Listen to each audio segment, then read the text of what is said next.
we go on Okay. go on conferences, and we don't often have a time collectively to just share information. And since each of us sit on different committees and are moving, we're in different spaces, we thought this might be a good opportunity to just debrief. So not a formal agenda, but I do have to go around the table because we're being recorded to take roll call. I'm Trista Mattis Castillo, Ramsey County Commissioner, District 3. Mai Chang, Commissioner for District 6. Victoria Reinhardt, Commissioner, District 7. Adams, Commissioner, District 1. Mary Jo McGuire, Commissioner, District 2. Rena Moran, Commissioner, District 4. I live in that district, so. Ryan O'Connor, County Manager. Elizabeth Holtzman, Director of Policy and Planning. Melissa Finnegan, Government Relations. Rafael Ortega, District 5.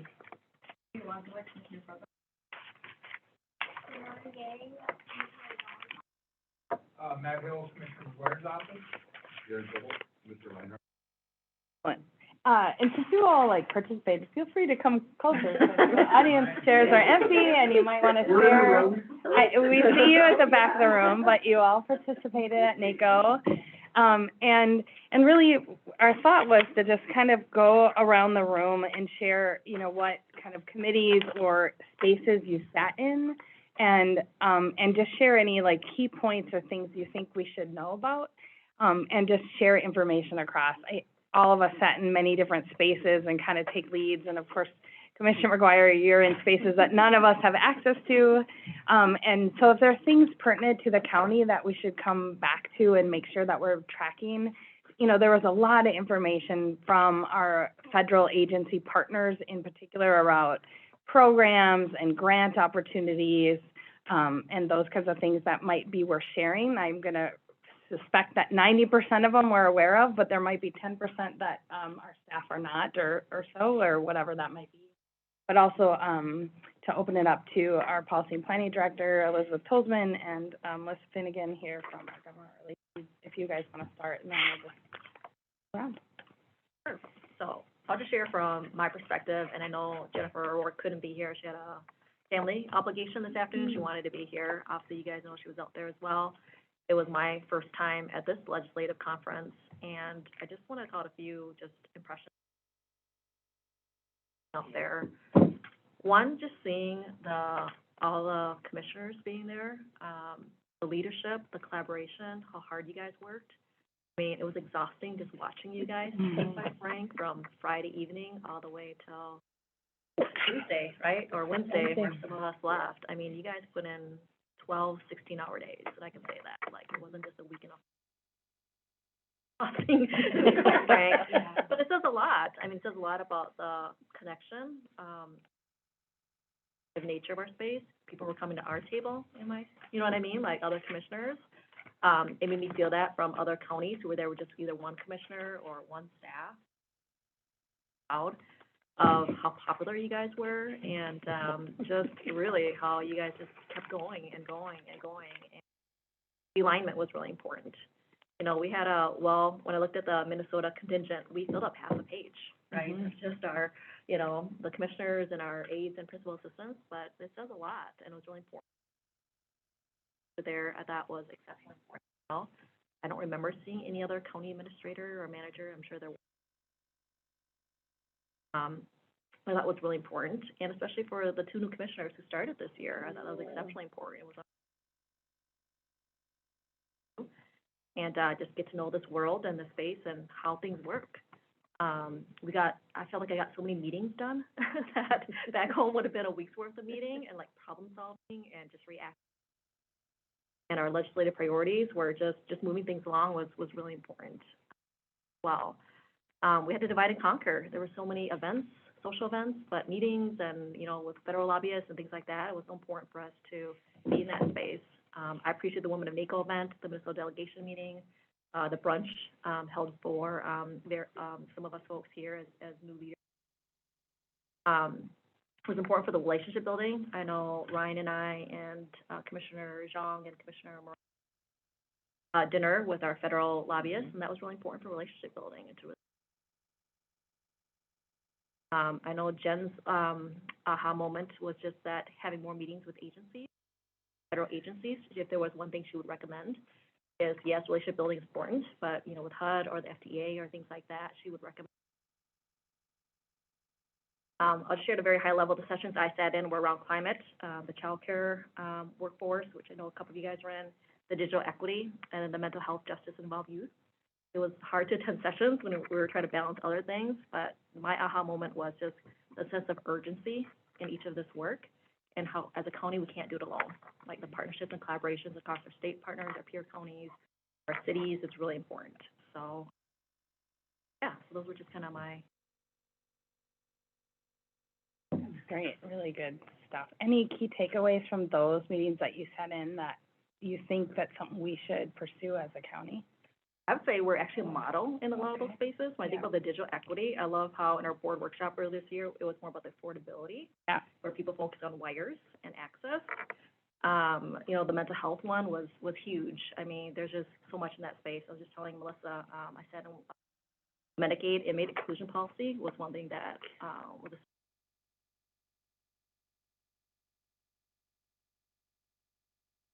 So, I'll be honest, I wish I took more notes, but there were just some aha moments where I felt good as Ramsey County we were leading in, but I also felt that we can't.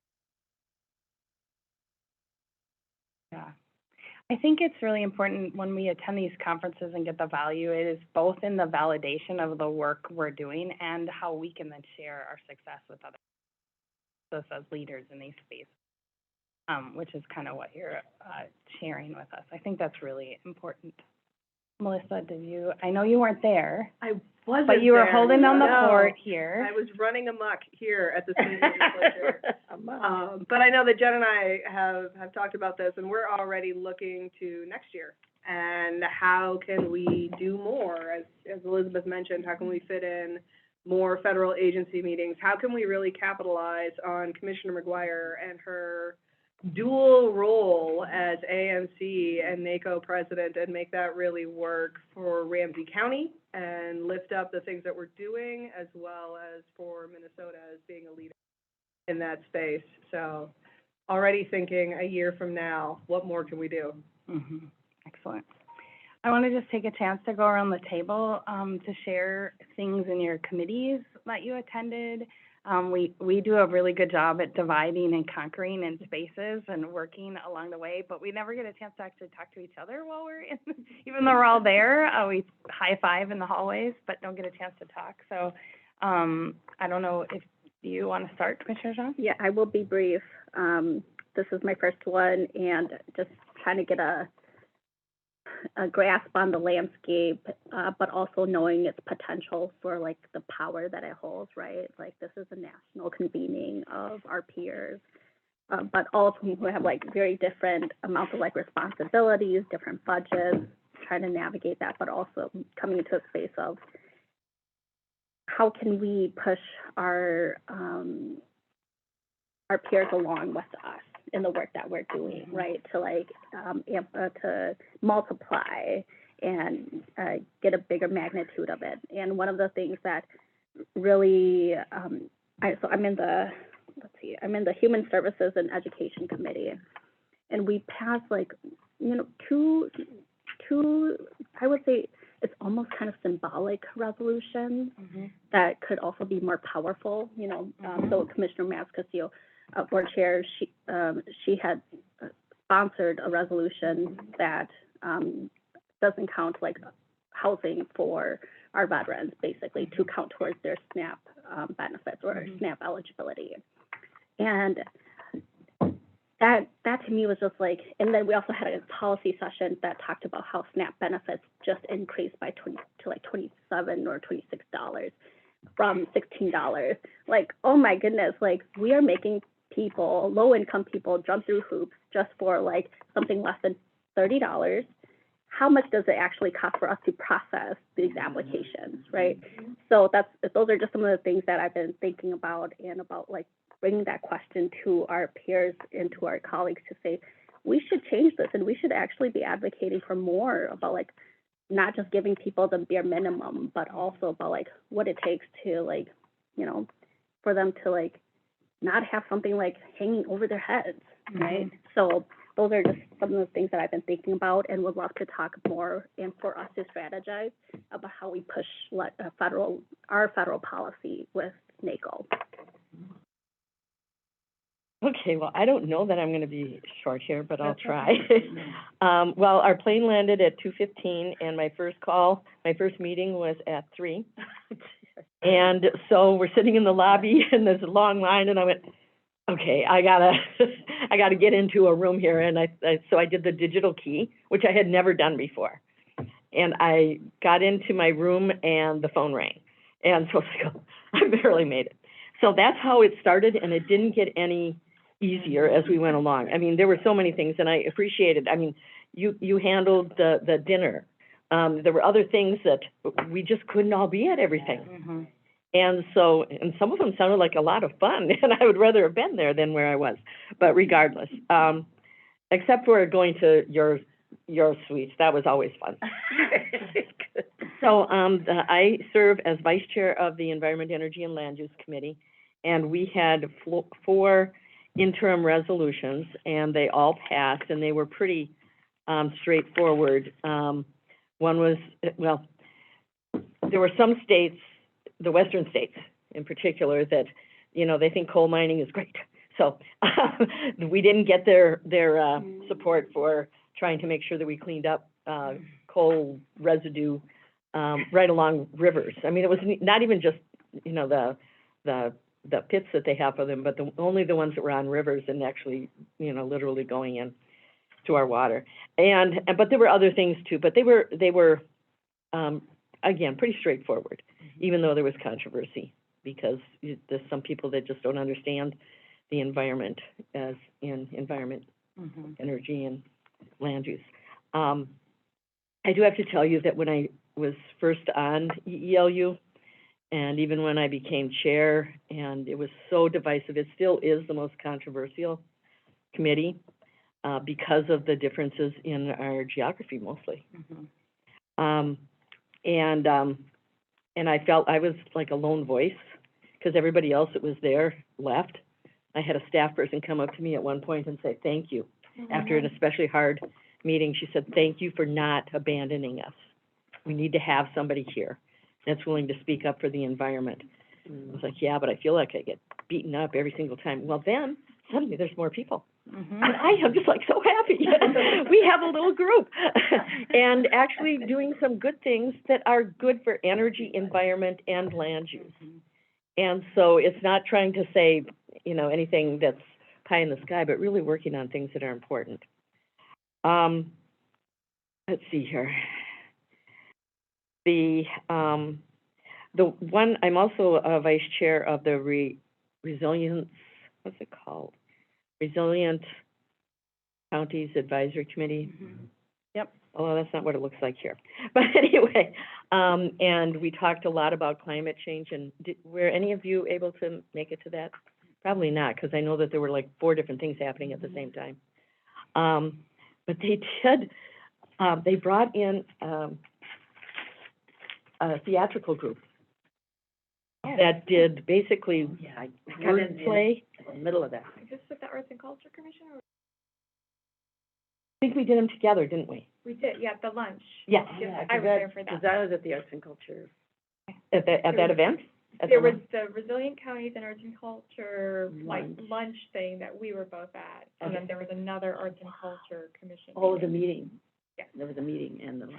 So anyhow, but it was fantastic, and we talked about climate change, equitable climate change specifically, and the role for the arts in all of this. And there were connections that I had not made for myself anyhow, and seeing how it all, everything works together was really, I left there inspired, absolutely inspired.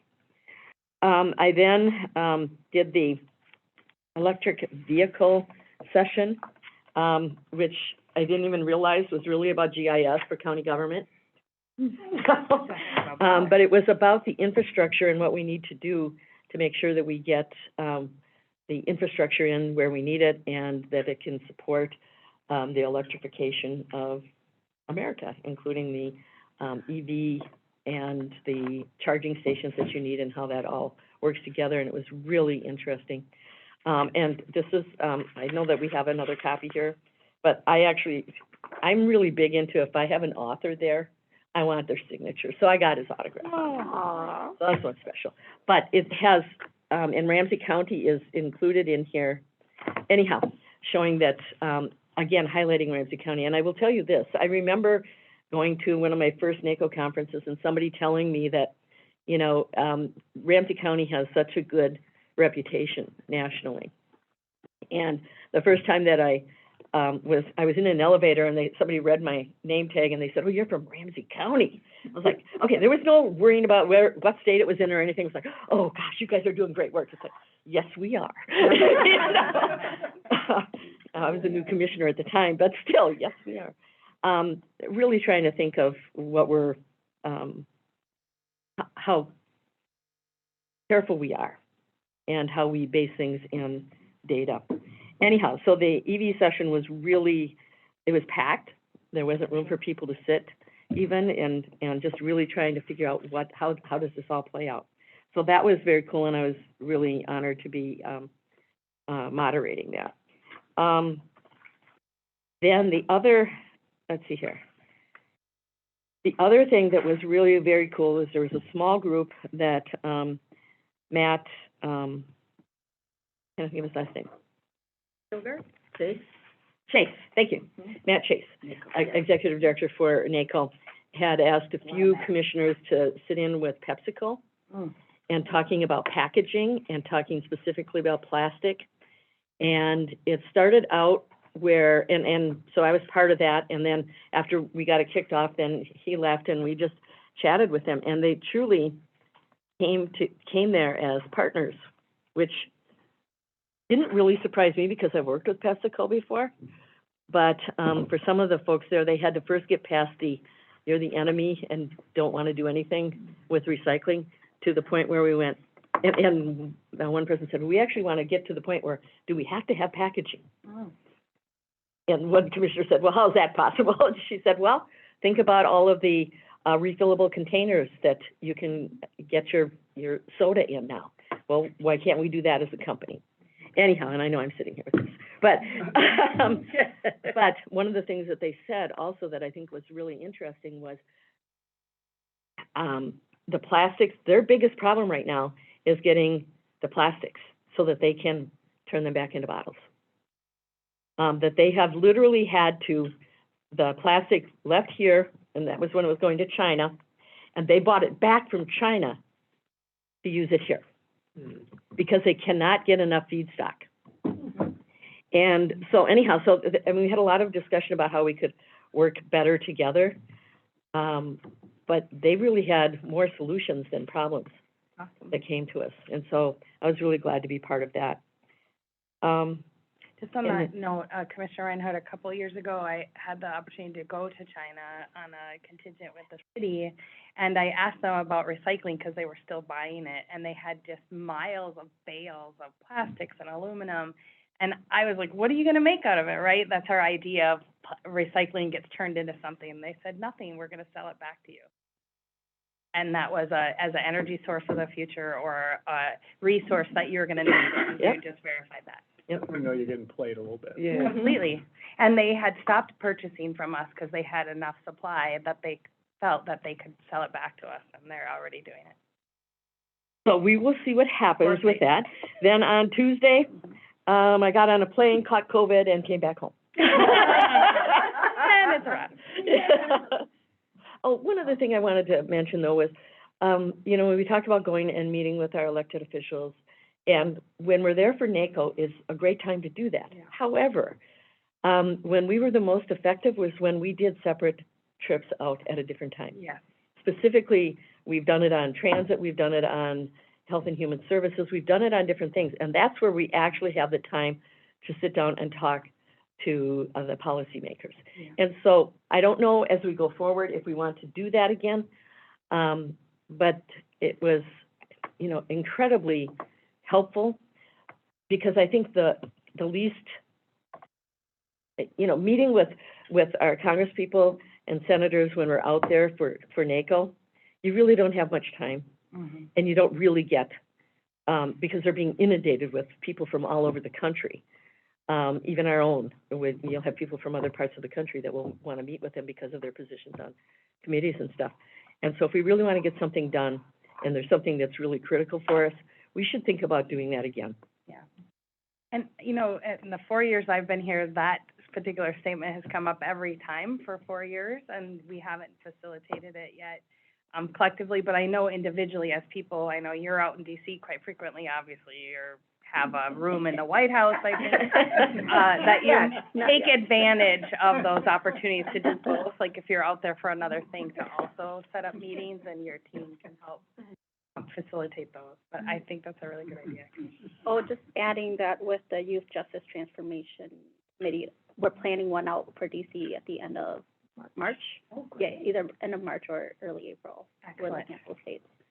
Oh, wow, Just that's great. So then, and it would be to visit with our electeds as well, or for some other reason? I'm not I think exactly. we're meeting, We're doing some tours. yeah, tours and just seeing what other places are doing. So maybe you guys can take time while you're there to set up the two of you to go meet with some of ours, and these guys can help you set it up if you can work it in. Well, and if you're ever gonna be out there, and I've done this when I've been out there for other reasons, our federal lobbyists will, if you let them know you're gonna be there, they will set up whatever meetings you want. Right. Yeah, that's, It'd be awesome for the young people to do that. yeah. We'll be learning from and engaging in a conversation and how the department and its concept that provides expanded workforce and wraparound support and overall positive rehabilitation for youth that traditionally would be. So we're gonna visit 2 achievement center sites from folks who built them and stakeholders and Excellent. I would like to say, Transformation. the luncheon that they had, where they had all of the, federal agencies there, great idea. Yeah. It was incredibly successful. Commissioner Ortega, I know you sat in on the transportation stuff, while you were there. Do you want to share? Sure. So the Transportation Committee usually takes all day, all the other committees like that? Yeah. Mm-hmm. And we're divided into 2 or 3 sections, because it includes airports and harbors and everything else. We only have one resolution, which was, we meet on a monthly basis, I don't know if the other committees do too. Yeah. So all our resolutions were pretty much set. We just have one new resolution, which was innocuous in many respects. Nothing that would have negative impact on us. So we had a lot of speakers from the federal, government at a very high level. By that I mean the equivalent, not maybe, if it was the FDA, it would be like the directors, the bureaucrats that actually run their particular area. What was really interesting was that, with the infrastructure bill, transportation has a lot of money. And it covers a broad. It's not just buses, it's not just. But these silos usually have that very bureaucratic, their own rules, very rules. I remember when I was a grad student at the U of M, one of my jobs at the State Health Department was to spend one day in the library just going through the Federal Register. We do that by computer now, just looking for funding sources. They are working now to take the existing rules and simplify them more. And they're encouraging counties to go after 2 and 3 pots of money at one time. As before, you were sort of, if you go here, you can't go there. Part of the reason they said the money's not moving fast enough. So that was interesting. That they want to see the movie move much faster, and they're saying apply. It's almost, they were close to saying fill in an application, we'll give you money. You know, that kind of thing. So I brought home some literature and stuff. I met with Brian, and I shared all this information with him. I don't know what our capacity, how we're structured to do that kind of thing. I know when I was at the health department, we had 10 people that wrote grants and did research in the library for Federal Register. So I don't know how we get up department by department, but I told, Brian, and I'm sure a lot of it is the state, but a lot of the money, because I asked a specific question in the first session does it go to the state and then and there's a lot of money that's directly to the counties. So I'm gonna touch on this, I'll come back to this topic when we swing around. It's on my list, and it came up in our federal meetings with, Senator Klobuchar and Smith's staff. And I'll share some more thoughts on it. So I have it on my list, and I'm tracking with it. Okay, so that's really where I sort of paid more attention to, was trying to get, as much information as they had there. But it seemed to me like they were in transition on all of this. And then afterwards, I went and spoke individually with one person, and I really said, you know, how much of this is bullshit and how much is real? And the guy laughed, and he says, and we had a good conversation. I said, I've been through this before, you know. And he said, no, we need to push out the money. We're behind the eight ball. And the reality is, there's an election coming up, and they want to see the money go out. That's the biggest piece. Yeah. Let's get those projects in. Right, Commissioner Betham. Well, I think to that point, the infrastructure funding and the Inflation Reduction Act funding came up in that my Chong and I were on, along with others. Melissa and Stevenson were there. And that was something that, you know, we're not seeing that money yet, so, it'd be great. We'd love to spend it for you, we just don't know where it is or how to get it. So we were able to go to those meetings on Tuesday morning. I also attended, I did 2 video recordings while there, one on Ramsey County early childhood work, another on arts, as part of the Olson Arts and Culture Commission. As Commissioner Reinhardt noted, there was a joint breakfast between the Resilient Counties Advisory Board. and the Arts and Culture Commission, and we did talk about ways arts can be used for healing when natural disasters occur, and got a demonstration of it, which was very cool. And then we also had the Arts and Culture Commission also just had a meeting there as well, separate from the lunch that I was able to attend the Understanding the Minnesota Childcare Workforce presentation. Unfortunately, I was just telling us all stuff we already knew. There are enough people, they don't get paid enough. It's too expensive. Yep, we all know, no solution, so that was kind of a bummer. Wait, and I great, so helpful. But otherwise, yes, other than the meetings with our Senate teams, which I think went really well, and we were able to cover a lot of issues, you know, and where we could see some spending. I was able to share some information from the city of ourselves that they wanted to share about Rice Creek Commons we saw. But overall, yeah, meetings, all the different events, and then back home. Luckily, no COVID. Good for you. Could I ask a question of you and everybody else? In my committee, I would say about 50% of the total were there. And I'm wondering, was it the same? Yeah. Huh? My committees were not well attended. I was surprised at how the attendance compared to previous Right, years. that's It what was, I'm talking it about. seemed like 50% was there. Yeah, I I found had that less than strange. 50. Huh? We had less than 50. Really? Yeah. And yet you said the conference registration was higher. Yeah. So I don't know where they were, but we were there working, so must be This a win. group was there. We were there. The reason why I'm saying is because I found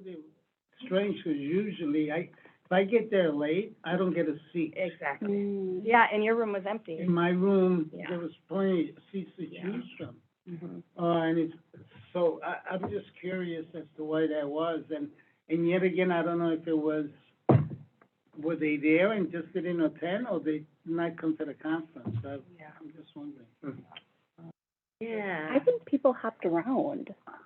Yeah, like, especially during the policy. I know, like, for the second half of my policy, like, half the people left. And they probably went to other ones when I was talking with them.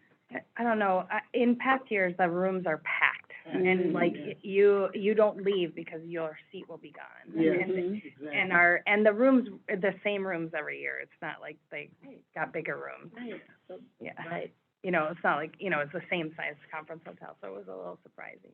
I'm just saying it because a lot of people weren't around to hear. Yeah. A lot of folks says, you know. Don't tell them. I know. You need that money. Right. Before you leave, Yeah. Commissioner Fretham, I do want to highlight this because it stood out to me in the meeting with the delegation. You know, I mean, I give you a lot of credit. You brought the Arden Hills, an issue related to Rice Creek Commons that directly involves the city, and just in the way in which, like, there's been questions around, are we partners? How are we working together? I didn't know that was even something that was coming in there. It fit very well with our conversation. That's a good faith demonstration of a way in which we're carrying other jurisdictional pieces in. I hope the JDA knows that you did that. Okay, if not, I wanted to make sure you make that connection back, because it stood out to me. And sometimes you read this stuff and it's like, we're not good partners with a big bad county, and it's like, well, this ain't that. This is the big bad county coming in the room and doing work on behalf of one of our smaller cities in a really productive way. Yeah, thank you, Joanne. Right, Joe, I'm gonna skip you so Yeah. that you can come back, and kind of recap, but, yeah, Rena. Okay, I won't be long neither. So what can I share? I was in the Justice Public Safety Committee along with the Large Urban Committee. I'm gonna speak to the Public Safety, Committee. I think two things happened there that I can remember about that really, was important, not that everything was.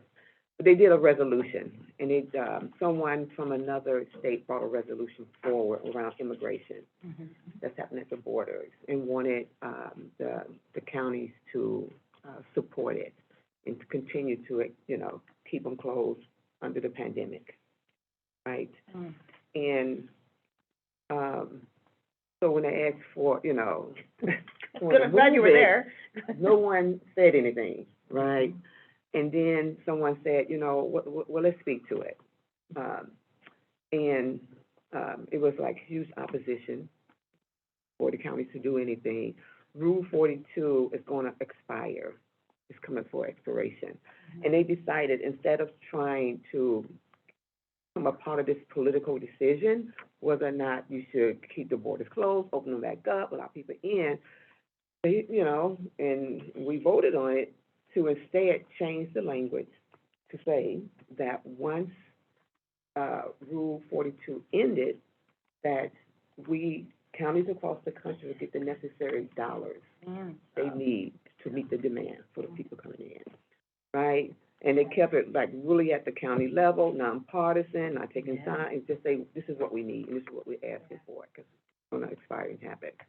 So that was really interesting. I can't remember the state that brought it forward, but, they saw that language and changed it. They just reworked it and reworked it and changed it. Let's see. It had to feel different to you than what you had experienced at like your legislative conferences. Yeah, right. And I would say that, you said, I don't know if you said it, but I'm sure you were thinking to ask the question, like, sometimes those resolutions come, and if nobody says anything, nobody says anything, but sometimes once someone starts, then everybody Someone starts. says something. Then everybody feels like, because I remember my first public safety meeting, I said, whoa, wait a minute on this. Then everybody talks about it, and then you end up thinking, wait, this isn't what we want to do. No, yeah. So, Yeah. good job. It's Yeah. important that we're in the room. It's sad that the rooms aren't full, because these are important decisions that are being made. I'm glad we're in the room, because we can ask those questions. We can say, wait a minute, what is this about? Yeah. And so, good job. Yeah. I mean, that's exactly what should be happening, and it's a good resolution about, we need to be at the table on that, so, Yeah. good job. To stay nonpartisan. Yeah. It's not And I into think politics of it. one of the things to keep in mind is that whatever was passed at this conference expires in July or August, whenever we have our July. annual conference. So resolutions have to be re-upped every year. So just because you pass it once, and this one is, because they're interim, they only go until that point. If you get something into the platform, that stays, but that's not easy to do. Someone's working on that.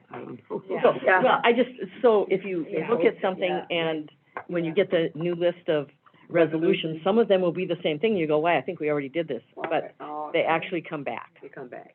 So this is not final, it's just Right. gonna expire. It means it's in the process, potentially. Yeah, oh, it's, Start, I mean, it's. yeah, it's there now, but, you'll want it back, like the Mississippi River MRRI. Yeah. We have to re-up that Yeah. each year, so this will be the third year Yeah, that we'll re-up it. yeah. And the other thing, the other issue that we talked about that I didn't even know was that when a person who's on Medicaid is arrested and incarcerated, they lose their Medicaid. Oh, yeah. Even veterans. Yeah. That was Lose VA benefits forever. right, forever. Forever. No. Yeah. I did not know that. Right, and so that was Yeah. a huge FYI for me, and said, you know, if you wanna be on, that's not right team, that's not right, what are we gonna do about it? Because Yeah, we're gonna lobby, we need to be lobbying for it. that issue's been raised Really. many times. Yeah, And it's across the country, everyone, Yeah. it's across the Yeah. country, it's a big, because our people are coming in sicker than ever before, addicted, all of the things. it falls back on counties. We pay for it. Yeah. Well, and the thing is, it falls on the local taxpayer then. Mhm. Yeah, It's my understanding, because we've done some history on this, because it's actually what we lobbied for, AMC, was our main issue that we came to the Capitol and lobbied on in January, was this very issue, because every county struggles with it. But it was just the federal government, when they passed Medicaid, they couldn't, it was just one way of making it less money, was put it on the counties. Mhm. Make them cover those people when they go into the county jails, which is crazy. So, yes. And their it's a- families. And their families, right. So we're fighting and we're making some headway, because NACO's taken it on as one of their largest issues. good. And everybody's speaking, and it's just whether the federal government wants them to pay for it or us to pay for it. They don't disagree that it's kind of crazy, but then they have to pay the price for it. But we're all fighting really hard, and NACO's whittling away at little pieces of it, like we want more, but they're just getting tiny steps along the way, which is, But you know what the What it insanity takes this sometimes. is, if you take that cost of Medicaid for prisoners, Mhm. Yeah. losing it, Yeah. Mhm. in view of the federal government, it doesn't even register. It's not significant. well, they should pay for it, Right, right? Well, but that's my point is, it's a problem new. that's created, that Right. doesn't make sense. Yeah. Well, federally, a lot of stuff don't make sense, so. Well, and it says a lot that as a legislator, you weren't even aware of this. No, because we talk about Medicaid all the time, but Right, it's like how we're gonna do what we're gonna do here locally. right. And that's a big picture. But it was good to have dinner with the federal lobbyists, that was nice, it was nice. I don't know if we can talk about that. But that was nice. We did pay for that, they Okay. invoiced us, so you're good. Oh, okay, we're good. Okay. I thought the White House visit was awesome to talk to at the federal level about, counties for guaranteed income. I'm a founding member of that, so that's exciting. Me and Trista and I were both a part of that conversation. Just moving counties to look at what is, guaranteed income, what would that look like? As a way of being proactive and moving people up out of poverty. So we need some research and data around that. Cities have been doing it, and now it's at the county level. We gotta talk about the NACO football watch day, right? Everybody care about Super Bowls. I didn't attend, I ate, and then I went, because football is not me, but. I got food and left too. Let's see. I was also part of the large urban committee. I don't have no takeaways from that. I don't know why, but Yeah. it's good to be a part of. Have a, Sometimes they have much more, I don't know. When they had, last summer, when we were talking about the voting and the elections and the security of our elections, it was the best presentation ever. I was with you, I was in that meeting, and it was, it's like, yeah, it's all stuff we're doing, nothing really earth-shattering, was kind of my thought. It's a good, I think I said this to Commissioner Zhang in passing at one point. I would recommend staying involved with Mhm. LUC as you move into more of their focus symposium in the fall. There are issues that uniquely focus on the largest urban counties in the country, and there's a unique draw to what we gain there. So there was something going on at that time. I wasn't at that, but it's too bad to hear it wasn't useful because that is usually a very useful table to Ramsey County. I think the most interesting thing in that one was the presentation on the healthcare systems reform that Cook County, Chicago is doing. But they run their hospitals, like HCMC. We don't run our own hospitals. But there were some unique nuggets in their presentation, like that they hired social media influencers to do their outreach to communities of color, which was really interesting, just as a strategy for community outreach and getting the word, as they were using social media influencers to get the message out, and how it drastically increased their connectivity to community. That little piece, I was like, no, there's an idea. I don't know how many local influencers we have, but it was a unique nugget, I would say. So that's a practice Mm-hmm. that I do, right? I think we should do Mhm. at the state level. When we began to talk about equity, Mm-hmm. we talked about the pandemic and getting information out to our communities Mm-hmm. that was not coming out into our BIPOC communities Right. in a way that they felt connected or believable. Right. You need those institutions that communities have relationship with to be the messenger of that message. Exactly. And then you find people from those communities to also deliver that message. Right? For many reasons, right? Government has not always been trusted in Right. communities of color. But the best part of me always is going to these events is meeting other people, meeting other commissioners from across the state, hanging out in Commissioner McGuire's suite. Right? Those are, to me, the best moments of just connecting to other people. Yeah, so it was good. I really enjoyed myself. Excellent. So I'm gonna skip you for a minute just to share my, committee. I went to 2 committees, and it was, workforce and housing, and Stevenson Morgan, I think, stole the show in that, committee. He had lots of things to say on workforce and housing, as the committee was open to conversation. We had presentations from HUD about grants that are available.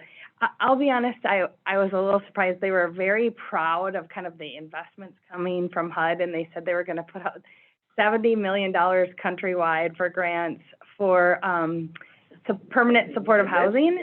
And I was like, that's one project, like $70 million, that's one project, but that was a competitive grant that they're releasing. I was like, that's literally nothing, in the scheme of things.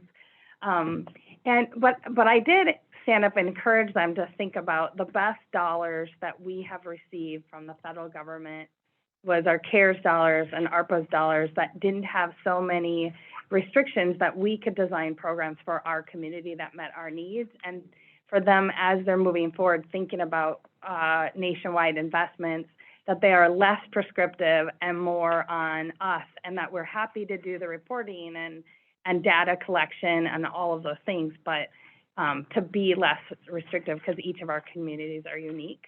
I shared the way that we addressed homelessness, and I had a lot of people corner me, tackle me in the hallway, specifically DeKalb County in Georgia that is wrestling with the same issues, and so I sent them to our open data portal, and we've had some connections up there around they're having just a huge spike in homelessness. There was something else I was going to say. I'll come back to it. I think overall, like we talked about broadband and what that means, and we lifted, obviously, it's not just about the wires, but it's about the equity, and then is it even affordable once it gets there? And that it isn't just about rural broadband, and yes, we have to have nationwide connectivity. Many of the cable and internet systems in our built-out cities is old, and it expires, right? Like it deteriorates, and so it's not as good either. To think about those investments as well. And then I also I'm the vice chair of the Veterans and Military Services Committee, and authored a resolution around not counting housing benefits against our military and veterans when they're applying for SNAP benefits. So veterans as a population are actually the most food insecure. Our military and veterans, our active duty military and their families are the most food insecure in the country.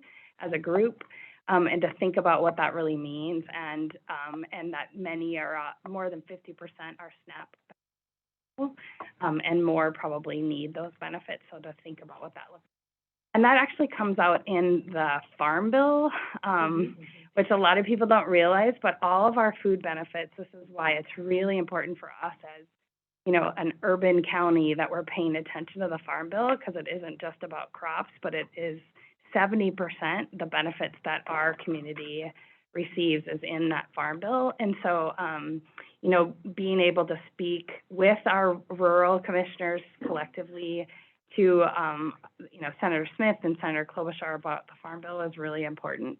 And it gives us a unique collaboration as we're talking together collectively on those issues too. Just a couple areas that feedback is the Military and Veterans Services Committee is still very much a patriarchy that I continue to be frustrated with. I got called sweetheart and little lady more often than I care to admit as I was presenting, so it remains to be very frustrating. I would encourage the incoming president to consider appointing a woman veteran as the chair of that committee, and all the vice chairs to be women, and we're going to make a point of what that actually looks like, as military or women are the fastest growing population in the community. So that was kind of my big thing. I agree with everyone on it's about the relationships, not just you know, we're there with Minnesotan commissioners that we don't get to spend a lot of time with, and to just work collaboratively. I find, you know, as we're talking about the Anoka County commissioners and those relationships and working on the library, it happens sometimes in an elevator, right? And just that opportunity, or with our Western folks, I learned more about WEIR than I ever knew, and I'm very excited to attend the WEIR conference. Thinking about, I thought you meant Minneapolis. oh no, we are not weird. No, I didn't, I knew that. When you said WEIR, I knew that. But just really think, it's the Western Interstate region, so there's, you know, we have like the large urban caucuses, then there's a central region, because it's like-minded regions then also do work together. What are we? We're not. So we're officially central, but we're courting the Western Interstate region a bit. They say we're on probation, we say they're on probation. There's some weird dance going on. And partly because water issues, forest fires, our land use stuff is actually more related to our Western regions than necessarily the central regions, just because of the nature of the type of work we're doing. And there's really some opportunity there to collaborate and share lessons on resiliency, environment in particular. I've gone to it in the past, because of the environmental issues being so different. That's why it's so controversial. And so, it's a hard conference to be at when you're an environmentalist, but we've made progress, right, Darren? We're glad to have people like. We're on probation, so. Yeah, we're on probation. Yes. So, It's in Utah. It's in Utah in May. No, it's Darren? St. George. Oh, Okay. St. Joe. Yeah. George. Yeah. So the country is divided up into 4 regions, and there's a western region, and there's a central, eastern, and southern. So that's the NACO. But then there's also, on top of that, there's a western interstate region, which is a conference of all the west regions, like, not necessarily all west of the Mississippi, but you should be west of the Mississippi, I think, to be eligible. But they were started before NACO. Then NACO started with all the counties, and so it incorporated western region, and they are very specifically geared toward all these issues that Trista just mentioned. And so we weren't actually members of WIR until last year, when AMC took a vote. Rich Svay, who he's a commissioner, represents Northern Minnesota. He went to a WIR conference and said, oh my gosh, these are issues that we're dealing with in Minnesota, which is payment in lieu of taxes, which is all of our forest land and everything, and water issues and fire. And so we saw that we had some similarities, and Victoria's absolutely right. I mean, it's sometimes a tough conference to go to. But we proposed that we be a member, and they had never entertained anybody else joining, because other people had actually wanted to join, but they had always said no, but they had some confluence of, you know, people in charge. Mark was, the guy who was in charge then, was open and set it up so that, and Rich was a really good ambassador from Minnesota there. So we had a good person, they had a good person, and we said 3-year pilot. Because it costs money to do this as an AMC. So our state association voted that Minnesota as a state would be a part of it. So we help the commissioner who's our elected rep. So we get a rep on their board now. And Rich Svay is our elected rep. And now we have 3 years to see if it's gonna work out for us, and they're doing the same thing, because now other states want to join there as well. Yeah. And I will just tell you, my first call was to Victoria, and I said, I don't know, Victoria, should we be a member of this? Because then they go to lobby Congress, and they say, hey, here's, all these states agree with us on all these things, and some of it is stuff that maybe our whole state doesn't agree on, so, So wait a minute, so NACO is over this. yeah. No, it's a separate so- organization. It's a separate organization. It's a We're separate from started NACO. before NACO. Before NACO. They're Oh, a part of okay. NACO, but But they're not- sort of not, because anybody else, They they remind have you to of be that. in line with, they have to be in line with NACO. Everybody, all the regions, like there's a Western region, Central, those, they don't take positions on anything anyway. We just meet and talk about our issues. We don't take positions, but WIR doesn't. Does WIR take positions even? I don't know that they do even. They don't even. Not at NACO. Not at NACO. They do on their own. They do on their own, and then they go lobby on them. They're kind of like an associate. Yeah, that's a good way to say it, Mm. right. Yeah. So we are now a member, Minnesota's now a member for another 2 years, as a pilot. Yeah. So we'll see if we, If we get booted out. Yeah. And I'm guessing they're gonna want us more than we might want them. I mean, I know that was the case, because Yeah. they approached me, Yeah, when I was chair of EELU, Yeah. and I Yeah. had some interesting conversation. They made it very clear that I was like, oh, we're learning about you to see if we want to be a member. And they're like, let us reframe that for you. We're deciding, you're on probation, we're deciding if we want to let you in, and we're not so sure. Like, it was a very, like, it's, yeah. So It depends on who you talk to. why? I mean, but because yeah. we're gonna be, Yeah, we are that vote that may not always agree with. we're a little blue for them. Yeah. Yeah. Generally. So I think it is That's what it totally is. probation, right. Yeah. So we'll see. I mean, it all depends on who you talk to. Yeah. Right, of course. Agreed. Yeah. Yeah. I'm gonna Oh, go back to you, Ryan, because you have a different perspective and we're in some different meetings. Sure, I don't have a perspective on WIR, I'll let that go. Back to so I sat in on the 2 meetings with the Senate offices, and Senator Klobuchar specifically. With Senator Klobuchar, she spent a lot of time, so they recently invested through the congressional directed spending process in the Familiar Faces work, which further expands like our work on unsheltered homelessness. And I was impressed at the incisive questions she had. Like, oftentimes people come in, they fly real fast, you say, thanks for the money. She went like 2 layers beyond that of like, no, tell me more about how you're gonna spend it. Tell me how this is gonna work. And this is a partnership with St. Paul, right, around the same people who are often showing up as unsheltered, and how we're doing work and outreach specifically in the street. It's a good program, but I just, it clearly stood out to her as an area of investment that matters. It's great to see that, because it's hard to get people to pay attention day to day to homelessness and the meaning of it. And that's one thing that really caught my eye in that specific meeting.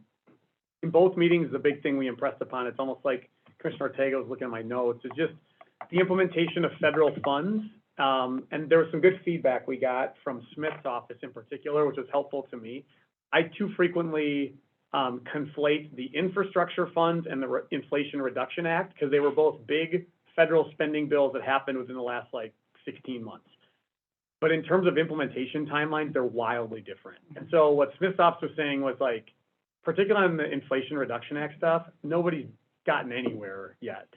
And we're behind the 8 ball, as you framed it, and they see the election cycle coming up too, and it's gonna be a mad dash here and a scramble. On the infrastructure funds, I do think a lot more of it in many cases did come to the state, although it's not fully clear, and we're making that point. The one thing that's, I'll say heartening, but I don't feel great about it, is we were definitely told, like, you're not an outlier here. This is a conversation we're having with all sorts of counties right now. It's very hard to find this money right now. The multiple pots application piece did come up. And on our end, we've been having a lot of focused conversation continued around, do we need more bodies to help access money? And the answer right now is no, but we're like paying close attention to this. If there are opportunities, the cost benefit's there. I mean, it's not an issue of like, should we spend a little bit of money to bring on more people to help propose? The bigger thing is getting clarity and alignment around what's out there. We have seen some stuff out of the Brian, Mike, Public Works area recently that's been working with government relations specifically. And even that, I wrote back to Elizabeth and said, hey, this is really good stuff. And she said, yeah, still not integrated enough for me, if I can out you on that, right? It was a good, like, this is a start, but not good enough for what we want to see. And so we're working that hard. I think that's a big focus here the next couple months. I think it's okay to be annoyingly questioning, like, what are we doing in this space? Because we're all feeling the same urgency. And I think it's important to keep talking about this and just bringing back updates. Yeah. Just before I forget, to some of the things you brought up. So when I had the private conversation with this individual, the states are just as bad shape or worse. Right. They're telling the states that they need to get coordinators, the Washington bureaucracy, because they can see they're not getting, they don't have their act together.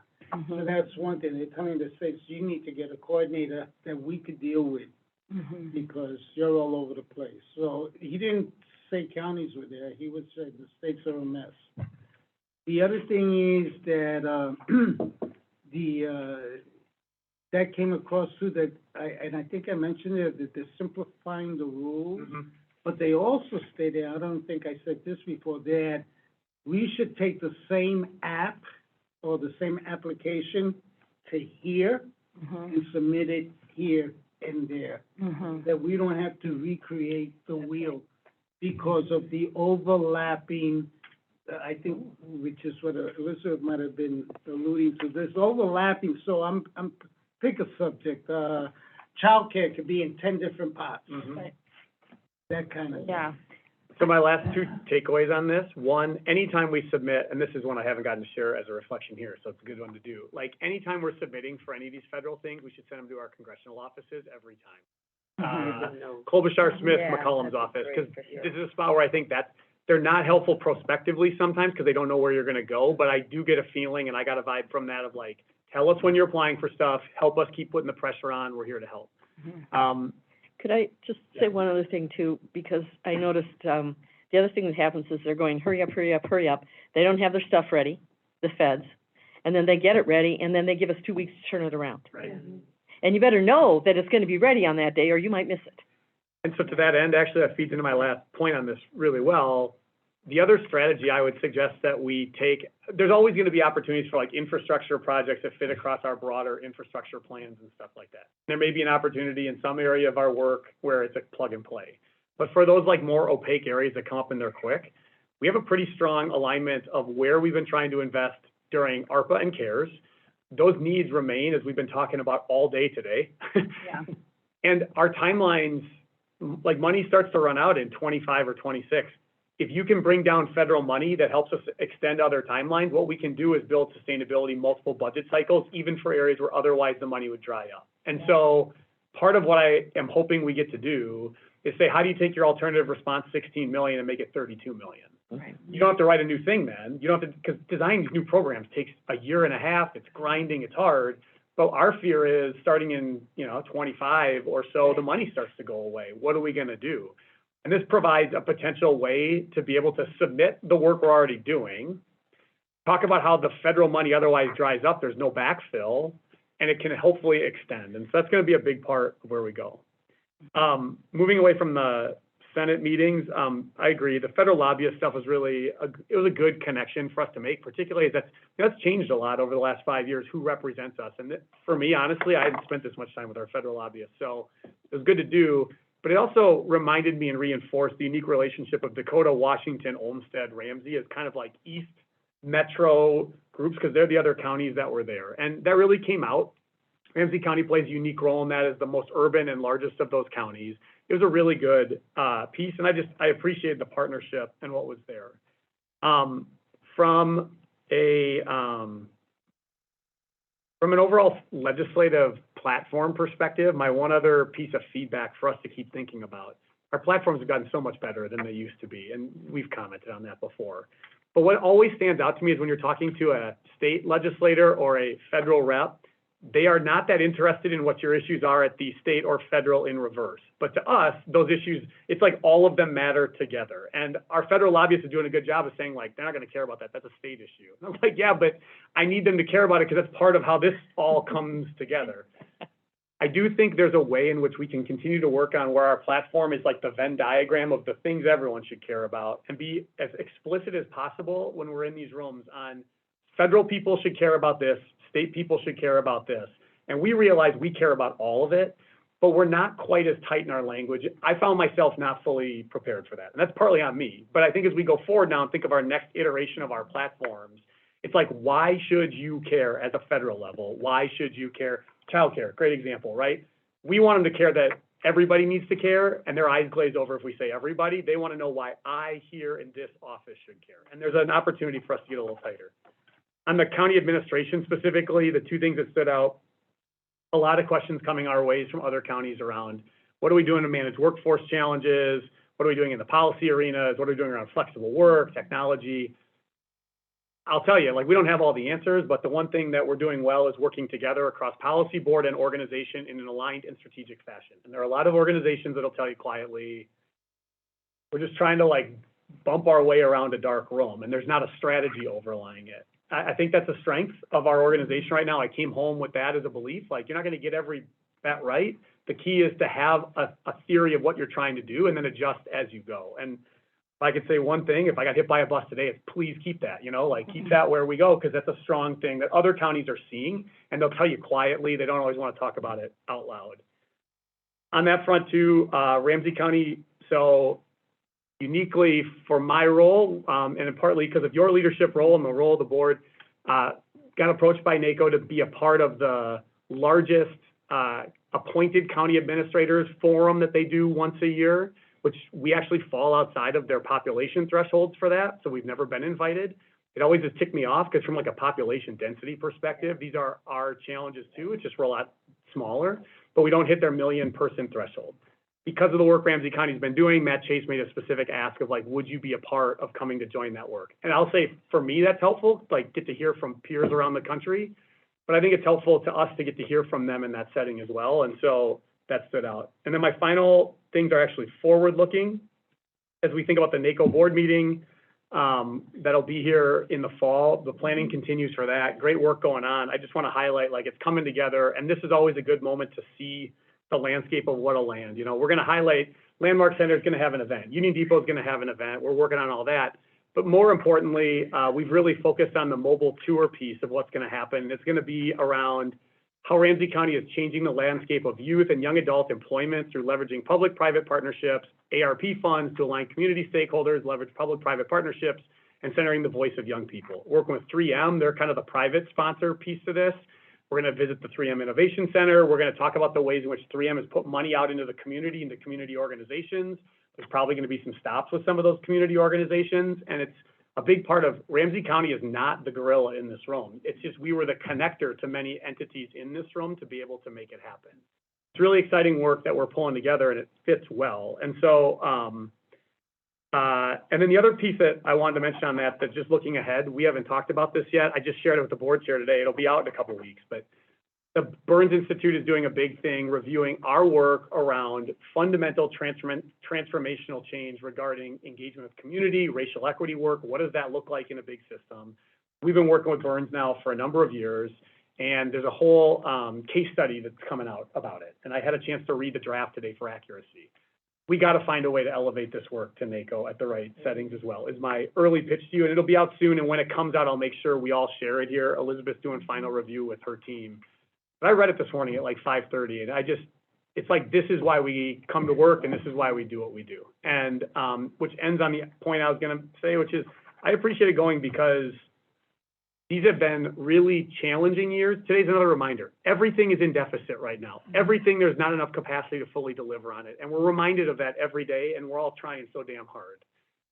But the conference gives you optimism about where your work is mattering and how counties work together. And that is important to continue to expose all of us to hear, but also our staff and to let other people go, because you leave with a renewed sense of like what you might actually be doing well. And that can get forgotten day to day, because it's just so grinding when you're talking about Rule 20, or you're talking about financial assistance, or you're talking about public safety when you're in it. And so I appreciated that about the conference. I think we came home feeling like, let's keep going. Yeah, thank you, yeah. Just to piggyback off of that, you know, as a state rep, I really don't know what the county is doing. I had no idea.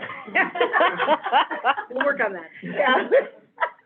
I mean, you know, when I keep saying there was a disconnect, I'm serious. Yeah. There's a disconnect. Right. And so the conference, another big part for me was like listening to the president, right? Talking about the work of the counties, how important the counties are, right? And my thought was, and then we had this another older black guy they had the new attendees who was at the table, and he talked about, from Mississippi. So he talked about during COVID, during the pandemic, the money that was coming down from the federal government for rental assistance. And you know what Mississippi did with that dollar? They returned it. They returned it. So it never got down to the county, right? And my thought was, wouldn't it be so awesome if we start putting into our federal legislators' mind, federal congressional leaders' mind, is that how do we get around a process when politics gets in the way of counties being able to do their work and do some direct appropriations, right? Just bypass the state and say, we know the county is doing its work. So it's a message and the story that we have to tell about the work that we're doing that is transforming people's and communities' lives locally. Like the And I know they did it. One of the problems, though, with that is that not all human services, health and human services are delivered the same way. We're one of only, 12 states that does it at the county level? Most of them do it at the state level. Mm-hmm. And so, But as much as we can get directly, you are right. but we should be, All I we mean, need if it we're the ones We're only implementing, worried I about mean, the reason Minnesota. they get it to the state is because that's where they're implementing. Yeah. Here, it should come to us. The states that administer, or the counties that That's administer. doing the work in the, right? No, you're so right. And to that point about the money being returned, I actually have that on my list too, is that, there was a hint that some of those states that return money, there might be a quick release of funds that were already dedicated to go back out to people doing the work, and so we should be ready. If we want some more of those ARPA, CARES dollars that got returned that are kind of sitting in a pot that they have to get back out. So, just heads up on that. I'm gonna do two other quick things and then, let you, kind of do a summary. On other funds, so we talk about the earmarks and other opportunities. One of the things that has recently come out, and Anoka County did it with ARP funds in a way that, they had a large corporation that was wanting to expand, and they were struggling with getting, they're like, can we get some tax credits? They're like, no, we don't want to get any more tax credits. But they needed some site prep, and the county board was able to use some of the ARP funds for site prep to keep them.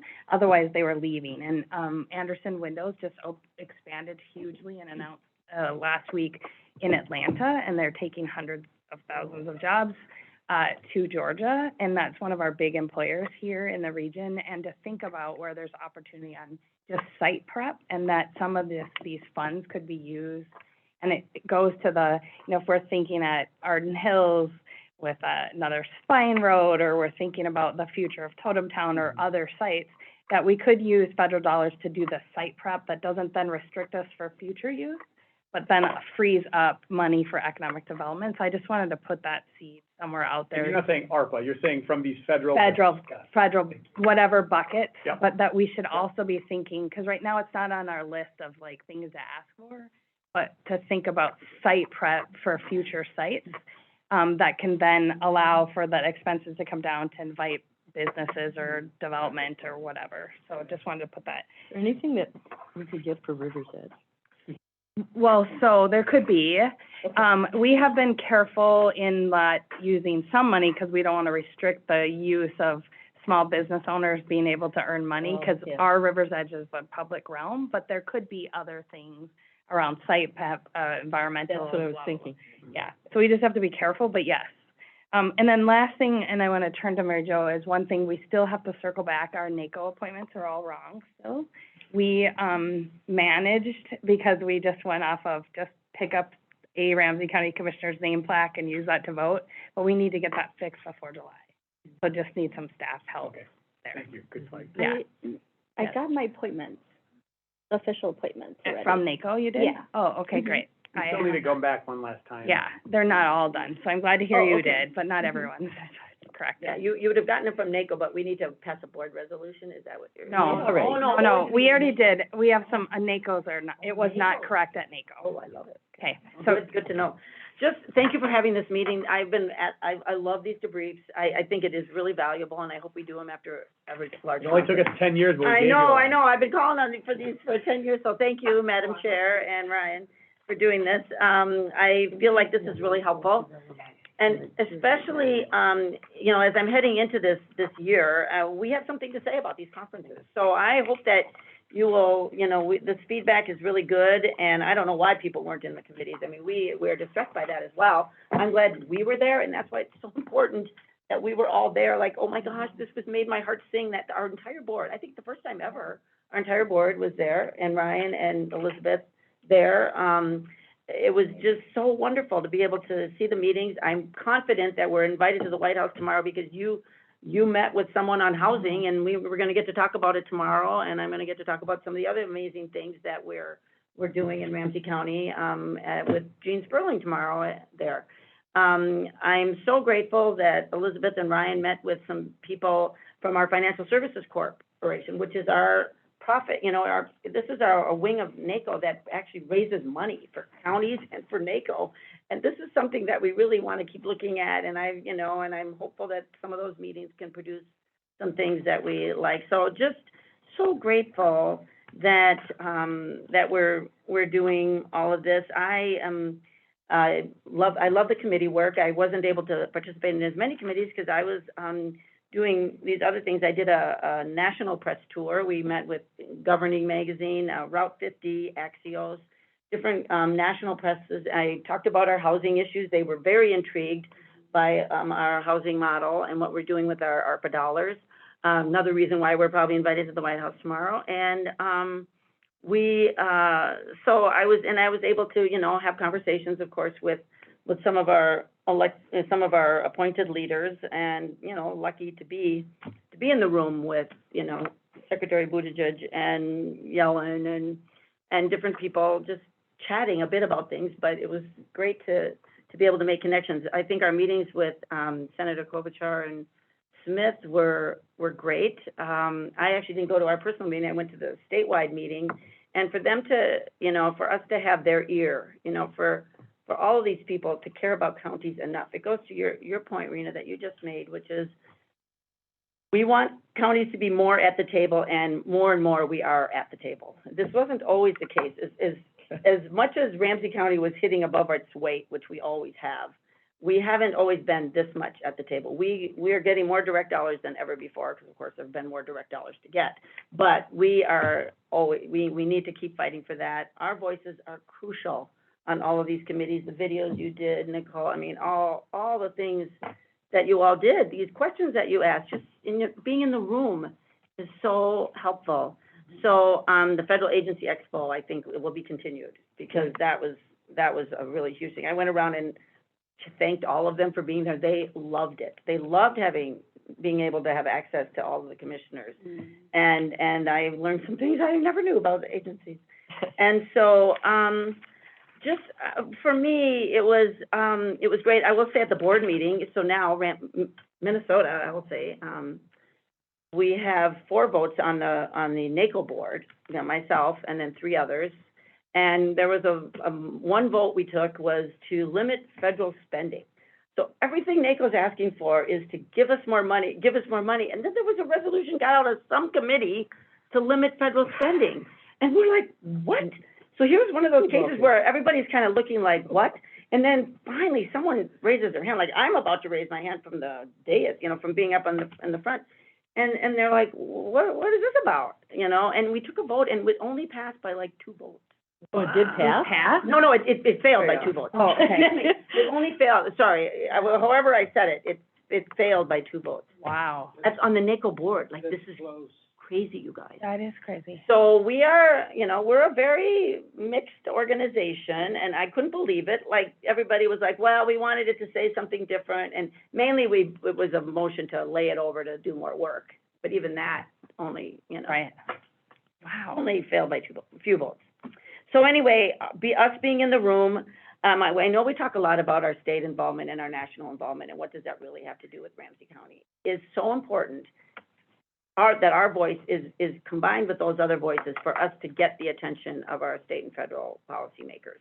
We can get so much more done when we are together, and that is why, and we are powerful in these rooms. And of course, next year I'll be able to make some appointments. Of course, I want to appoint all of you because you're all so amazing.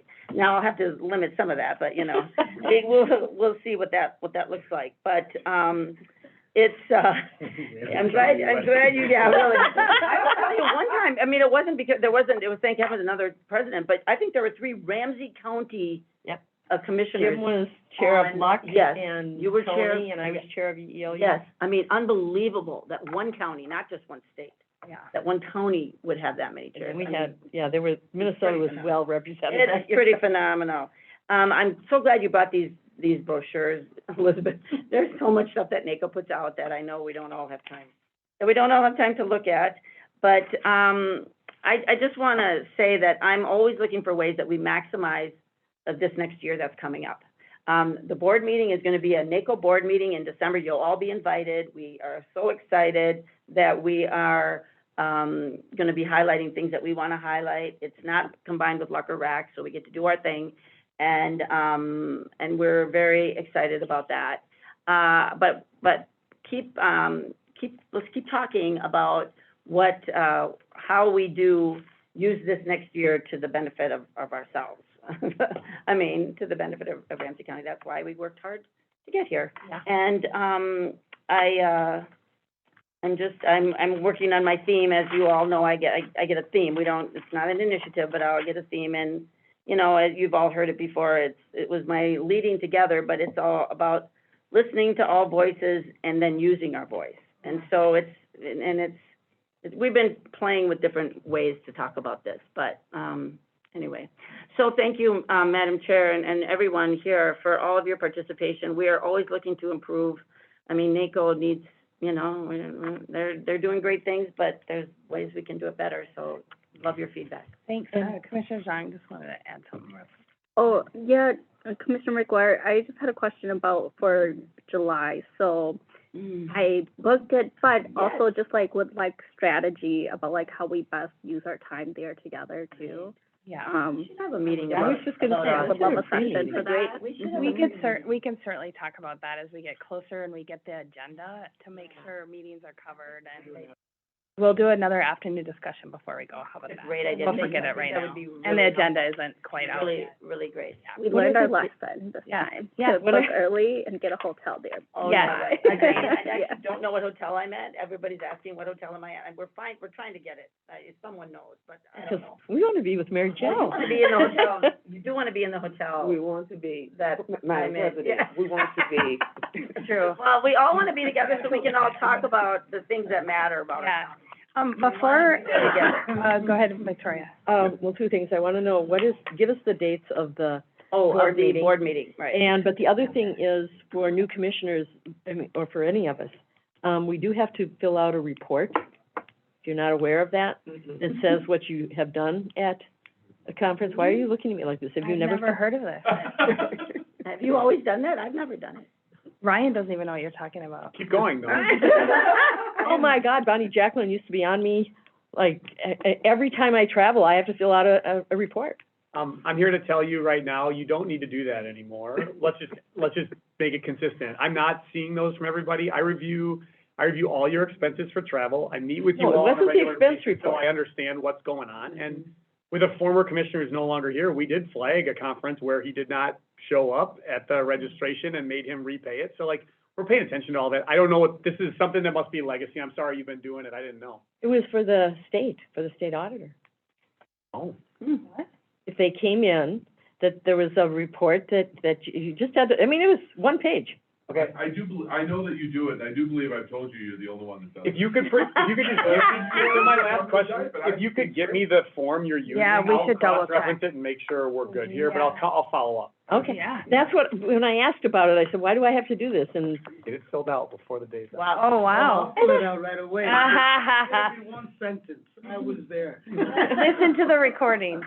Before we go. okay, we never have- mind. We just have, 2 minutes. I just want to say, because it was not related to NACO when Commissioner Moran mentioned it, but she and I did attend the, Counties for Guaranteed Income, and I just want to take a couple minutes to share what that is.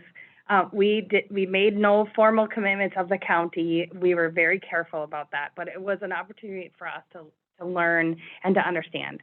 Our former colleague, Tony Carter, is leading, that initiative, through the nonprofit. I missed the first part of it. The Counties for Guaranteed Income is a program that there are several cities that are already doing that pilot. They've got a couple years under their belt. They've got data that have backed it. The movement is now to sign counties on. There are 19 counties that have signed on to Counties for Guaranteed Income. Some way of just learning about it, potentially implementing. Cook County is doing a very wide pilot. They are using ARPA dollars that they had already allocated to do it for 2,000 families that will get a guaranteed monthly income for 18 months, I think it was, or maybe it was 24 months, and then collecting data. Other counties are doing it in different ways. I just, like, there's a whole lot about guaranteed income, what it is and what it isn't. Most places are specifically targeting people at certain income levels to say, let's give the opportunity. But I just want to also put out there that, like, this isn't a new concept. It's not a Democratic concept. Nixon was the first to introduce guaranteed income. And we have seen President Bush with his stimulus checks, Trump, who insisted on signing his checks, right, with his name, the potential WALS checks. Those are all forms of guaranteed income that already exist, that people don't understand. They assume it's always a monthly payment, and then what does that go to? But anytime we give people money to do with what they need to do for themselves unconditionally, that's guaranteed income.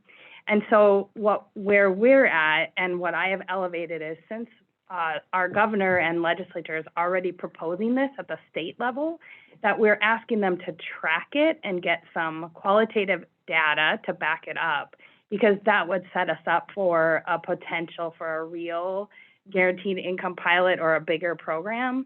And I've also, like we have talked about a lot, we can't afford to raise taxes anymore already, and it will hurt the very same people that we want to fund. So it has to come from either state funds, philanthropic funds, which is what the city of St. Paul did for their pilot, or from income tax, quite frankly. And so we're supportive of it. It's got great data and it works effectively, but the way it's funded is as critical as the program itself. So I just wanted to share, we were there, we were networking, we were learning, we were asking a lot of questions. And it's something that I think that we should be open to and just understanding, and then continuing to push that if it comes out from our state that we're getting the data to back it up before we do it. I just wanted to share some of those thoughts and what it is. And Madam Chair, just one other thing that ties it back to where our day started today. Yeah. The conditionality piece is one of the big parts of what guaranteed income talks about. Just stop conditioning receiving a benefit Right. on 12 different eligibility requirements. And we spent all morning talking about eligibility requirements. Yeah. That's exactly what we were. And so there's kind of two ways to think about it. One is you can increase money in new pots that go to people. But I would also say at the same time, there should be a deep conversation that I think our county is well aligned to help lead in the state around releasing these conditions that hold people back from accessing income that they otherwise would be able to receive and better use. Exactly. And that ties to where we were this morning. So we Yeah. talked about that day and Yep. continued, and we're working on both sides as we go forward. Yeah, but I just wanted everyone to hear what, Mhm. you know, kind of what we were learning, the way we were thinking about it, and where there might be opportunity for Ramsey County to lead in this area in So let particular. me ask you this, when are we gonna get information? Because I think it's important that we not just educate ourselves, but that we educate the residents of Ramsey Yes. County about this. Yeah. 'Cause you will get huge resistance. Oh, yeah, 'cause it sounds like we're giving free money to Oh, people, yeah, right? it's gonna be huge. Yes, yeah, and I'm not saying that we're even gonna do it. That's why I'm sharing what we learned, but I don't think, know about that too. St. Paul is doing this. You know, Yeah. the mayor office is doing this and has Well, been they're doing it. it with foundation grants. yeah, I'm not talking about that, I'm talking about actually implementing. if we did it as a county and implement. And using county dollars. Yeah. So what we would have to do is set up a workshop at some time in the future. I think we still have some background work before we get there. But I think there's some background and we could set up a workshop and get more information out. We're just not there yet. Like, this is really early. But I wanna, just share where we're at. So if you hear about, From a process yeah, side. yeah, COVID strips us of our memory sometimes too, but we did do a workshop with the board that Munir Karcher-Ramos Yeah. generally led somewhere during COVID yeah, about the setup of their guaranteed income pilot, and we talked about it. yeah. And that was a step. It would make a lot of sense at some point here to come back and say, what have you been learning through your pilot? Yeah. And then also think about how maybe some of these national participants, maybe we could get someone to join us virtually, Yeah. who could talk about a county experience or something else. Yeah, So there's definitely a way to set some of this up and even learn. yeah. And Well, and can I what- just add that this could be cost effective. Yes. Depending on how you do it. exactly. But that's what I'm saying, you need to educate. Yeah. Because I am very, even people on the lower income will not be huge supporters necessarily. If they don't understand it. Yeah. Yeah, for sure. I totally agree with you. And you're right about the cost saving. We could take 500 people on the FAS backlog and say, this is our opportunity. I mean, just whatever. The other thing I want to say is, this is not completely unique to Ramsey County either. In fact, Lingbecker is working on a project similar. It isn't called guaranteed income, around those aging out of foster care, right? The youth aging out of foster care for the 2 years after, and she presented on that recently. It's essentially the same thing as guaranteed income. I think it's the title that people get worked up about, but you can call it whatever you want. It is the demonstration of, without conditions, we are setting people up for success for a period of time or whatever. So I do think that we should circle back on a workshop, get from, and I can assure you, our national partners would love to come and participate in a workshop. And I would love to hear what happens after the 18 months. Yeah. That's gonna be critical. But I do think the name of it is something that's gonna be a problem. I mean, it's either a swamp and you avoid it, or it's a wetland and you protect it. It's the same thing. Yeah. So, That's true. I'll just say that as we've been working on efforts on early childhood, and the big effort is around a program that braids existing funding streams, but reduces barriers. And one of the challenges with braiding early learning scholarships and childcare assistance is childcare assistance is federally funded, so there's CCDF dollars attached to that, and they also have activity. They're not as intense federally than what we impose statewide, so there's ways to ease that up, but there's some level of activity requirement. And we've been talking a lot about how could we, on the back end, bureaucratically determine whether folks meet those activity requirements, while not asking people to submit a bunch of information. And I say that because I think there's room for that. If we were able to figure out a way to do that in that system, that could also free up complexity in other programs. Mm-hmm. But beyond that, what we're looking to do with Great Start is it's universal child care, but people who qualify for us to use these federal dollars, we're going to identify them and say, okay, all the federal money just goes into this pot. Here's who we spent it on that qualified for those federal dollars. I like free and reduced lunch. That's the model, free and reduced lunch, right? Sort How of. about now, just free? Yeah, right, yeah. Not quite, I mean, not quite. Because you still have to sort of apply for that, and there's all sorts of other issues on free and reduced lunch. But it's more that we're going to figure out who's eligible based on other available information, submitting it, and use that to say, okay, you gave us this much to make sure, people who meet these conditions got child care, at this level of provider, here's how we do that, but it's not something that people on the front end are seeing, that we're all going into it together and it's one program and one. If you were able to figure out a way to do that, you could theoretically do something similar with cash Yeah, or whatnot to just streamline those programs. yeah. Good, yeah. And before we just say, Yeah. we have a conference coming up in some town I never heard of, Nisswa or something. Oh, my goodness. Yes, okay, so that's Brainerd, you've heard of Brainerd, right? It's just the next town north of Brainerd, so it's Brainerd. Yes. And it is a leadership, the AMC leadership, Carpool, is there like? Yeah. Is it gonna take us, or- we can, Why'd you look at me like I'm driving the bus? a minibus. I've gone years and it's never been disappointed. It's a really great conference. I will tell you, I was resistant of going, because whenever I hear leadership conference, because of my military time, I was like, I've been to every leadership conference. I went to that particular leadership conference, the AMC leadership conference, and it was, I do highly recommend it. So do everyone Serious, go to I'm- that from No. across the state? No. It depends on, It depends Is on who's everyone here available. going to it? How about that? I don't know. I don't know if I signed up. I Well, you didn't. still have I time. don't think. You can still go, there's still availability. We have a board meeting afterwards, so a lot of board members are going because it's Friday's the board meeting. But it's 2 days, it's a great talk about conference, it. and as many. We'll I talk mean, about as it and then people we'll. can go, yeah. We'll get info back. Okay. We'll let you know, yeah. That's a nice town too. It's nice. It is, town. yeah. It sounds like a nice town. I mean, it's a great time to reflect on your leadership, you don't take time off to do that. Yeah. Mhm. And to learn leadership. Little resort. Yeah. It's a cute little resort. And I'll send you the dates. We'll send the dates out of the board meeting. It's right before AMC annual. Okay, So Thursday, Friday, Saturday before annual. March 29th. Well, I was a little bit excited, so I registered, but I wanna know if any other person. Yeah, Oh. so, well, for sure Mary Jo's going. I probably will, because I'm on the board. It's the So we'll figure it out. Yeah. All right, thank you all. Thanks for a great day.